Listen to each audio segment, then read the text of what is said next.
Okay, so what the heck? I thought I'm gonna make macaroni and cheese, so I will go ahead and make another cooking video. I'm getting weird now. Anyway, the way I start with macaroni and cheese, I've already made some noodles. But next I take a cube of butter, see that? Stick it in a pan and melt it. Alrighty, about 5 minutes later, our butter is all nice and melted. And why do we melt this much butter? Well, because the start to any good cheese sauce is a white sauce. I'm not much of a cook. I mean, I like to cook, but I didn't really learn from anything. So anyway, what I like to do is add Wondra flour. There are other flours that you can add. In fact, you could add just regular, but Wondra seems to be a little bit easier because it's a real fine flour. And if you don't like white flours, then use whole wheat. And we just sprinkle it in, and basically what we're trying to do is make a nice roux. Kind of burn the flour a little bit. When I say burn, I don't really mean burn it. We just want to give it some flavor, like some cooked flavor. We're looking for something about the consistency of toothpaste, and then we want to let it cook a little bit. And here's another reason why I like this Wonder. It's just easy to sprinkle this way. Natural cooks are getting all mad at me because I'm using prepackaged stuff, but you know what? It's the whole reason I'm making this mac and cheese, because I bought one of those logs of cheddar cheese about 3 months ago, and I always do it. I never eat it. It goes bad, and then I throw it away. This time I thought, you know, I'm going to cut off the mold. I'm going to grate that sucker up, and I'm going to make something with it. Something I'll eat. I haven't cooked a whole lot lately, so that's why I'm doing this little string of cooking videos, I guess.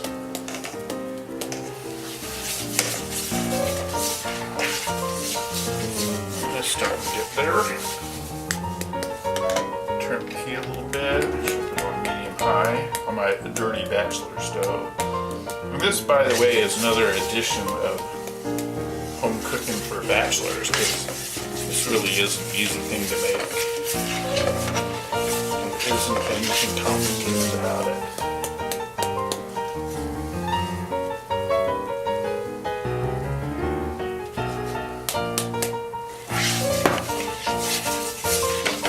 Alright, I don't know if you can see that. I'll lift this a little bit. Here we got about the right consistency here. So what I'm going to do is just let it cook for a little bit. And get that sort of cooked flavor in it. And then we're going to cool it. And we're going to add a little bit of milk. And I will be back. Alrighty, as you can probably see, we're getting a little sizzle in the dizzle. And it's time to add a little bit of milk here. How much milk? I have no idea. I just add it until there's that sizzle. That's the sizzle in the dizzle. We just add enough so that nice consistency. Because we're going to add our cheese to this in the eventuality. So we want to make a nice creamy sauce. See how thick it gets.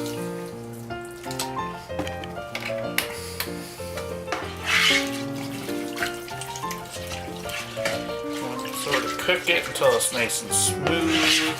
And I hope I'm not getting the white sauce stuff all up in the camera.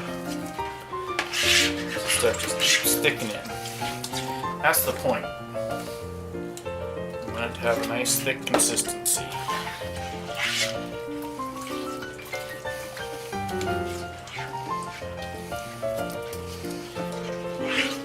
Hopefully you can see that and look in there. Yeah, it looks like you can. It's kind of like a nice heavy cream consistency. I'm going to turn off the heat here.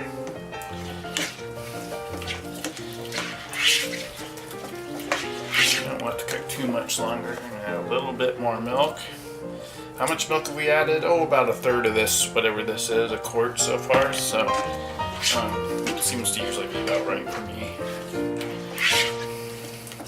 Kind of weird too. I actually thought about using almond milk because that's usually what I have, but I went out and bought milk just because I wasn't sure if the almond milk would work for it. So yeah, that looks like about the perfect consistency. Now what I like to do is add our spices while it's still in the roux form here before we add our cheese, before we do the whole dish. Pinch of salt again. We don't want too much because we already had some in the pasta. Black pepper again. A lot of people would say white pepper. Well, I never have white pepper, so that's what we get there. And here's my favorite part here. I'm looking for.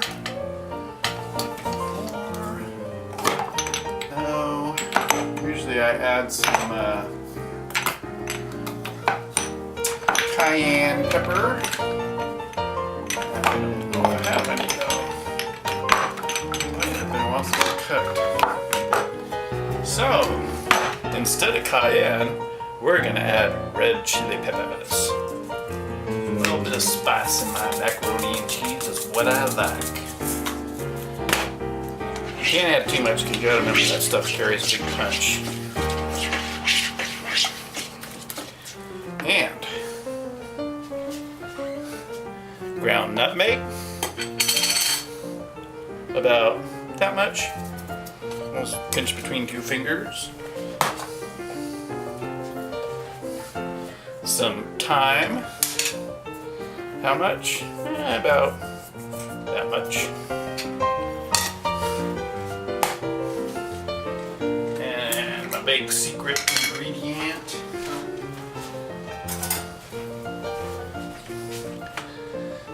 Some Dijon mustard. Just about that much. I hope you can see that. Not too much flavor, but we definitely want to be able to taste that a little bit. And I just mix all that stuff in.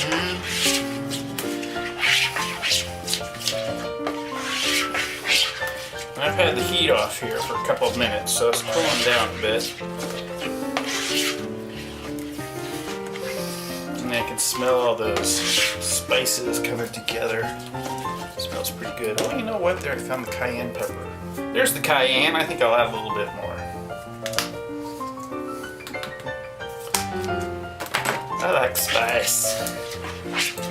What I do a lot of times too is I'll add some sauteed onions to this too. But I think I used all the onion. Well, actually I still have a half an onion, but I used it all yesterday making those potatoes. Okay. Now, the good part, the cheese. You see this? Okay, you can see that. So, add our cheese by the lumpfuls.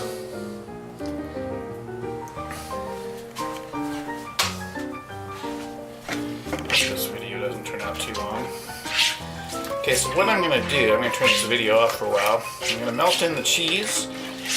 I had about 3/4 of a pound there, I guess, or maybe there was more. Because it was a block of cheese, however much those blocks are. I'm going to melt that in and we'll save a good cup full of cheese to put on top. But I'll be back. Alrighty, so we have finished the cheese sauce. It's a nice cheesy consistency, as you can see. And we have our nice clean, whatever that is, casserole dish. And many people say to grease it. I don't know what's fine about it. It seems like even if you grease it, it's going to be bad. So I say don't bother. Whole wheat pasta, macaroni. Earlier, just going to add it to this. I usually add about half.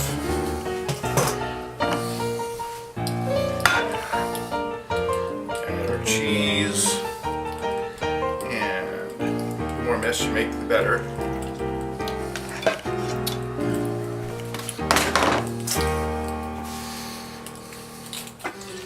Add more mac. Oh, I'm sorry, I should be doing this so you can see. Okay. Flatten that out. And add the rest of our cheesy sauce. And another reason why I'm making this is because Saturday is the Rapture. So I figure if I'm gonna diet again, I'm gonna make sure I make it through the Rapture. So until the Rapture, I'm eating real good. I haven't had macaroni and cheese, I think, since the last time I saw my niece.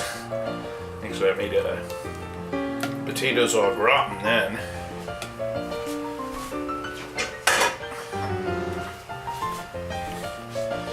And we just want to make sure it sort of gets stirred in a bit.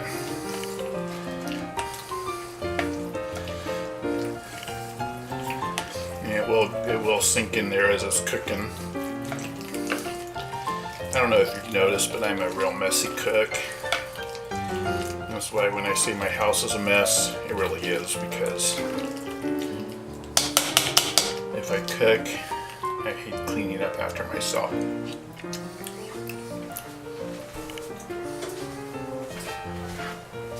Now,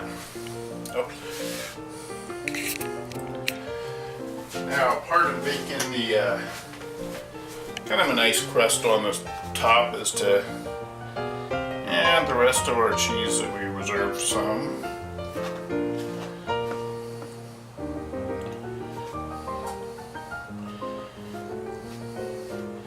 And the reason I have the camera just so focused on the food is so that I can spare you the mess that I've actually made throughout the kitchen. It's a very old kitchen, everything's from 1950. Literally the stove is, when I say the stove's dirty, it's not really dirty, it's just that it's so old that there's really no cleaning it anymore. And another part to making the crust, some good quality breadcrumbs. And I'm using some coating mix because I don't have panko breadcrumbs, which I really like, but this tends to suffice a little bit. It'll give us a little bit of a crusty texture. Which is all we really need, just kind of blend with the cheese and give it a little bit of lump. Alrighty. Then into a 400-degree oven for about a half an hour, 45 minutes. We don't really want it to cook that much. We just want the top to get all crusty and yummy. The inside's pretty much already cooked, so we'll see in a little while.